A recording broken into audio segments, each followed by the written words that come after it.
Here's how you view the clipboard on your Android phone. If you're using Google's Gboard as your keyboard, you'll first go to any app that uses the keyboard. Once your keyboard is visible, you can tap the little clipboard icon right above your keyboard. That'll reveal your clipboard. By default, Gboard's clipboard history is off because the clipboard is where some of your most sensitive data lives. Think passwords, bank account numbers, or private addresses.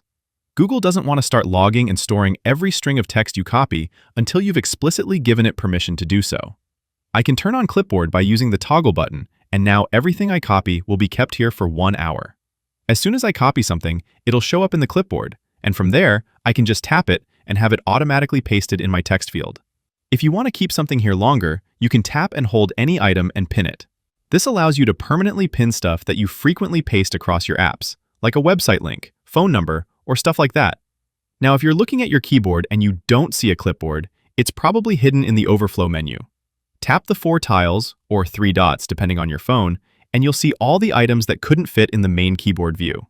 If you see your clipboard here, you can tap, hold, and drag it on the top where it's always visible. If you're using a different keyboard like the Samsung keyboard, the steps are similar. Look for the clipboard icon on top of your keyboard. That's where you'll find it. Samsung's keyboard is a part of the One UI operating system, and the clipboard is a part of it, so there's no need to separately turn on the clipboard. If you don't see the clipboard, it might be hidden behind the 3 dots. And just like on Gboard, you can tap and hold to pin your favorite items here. Except unlike Gboard, here they go on the bottom in the pinned section. And that's how you view your clipboard. Click that like button if this helped, and subscribe for more content like this. Thanks all, until next time.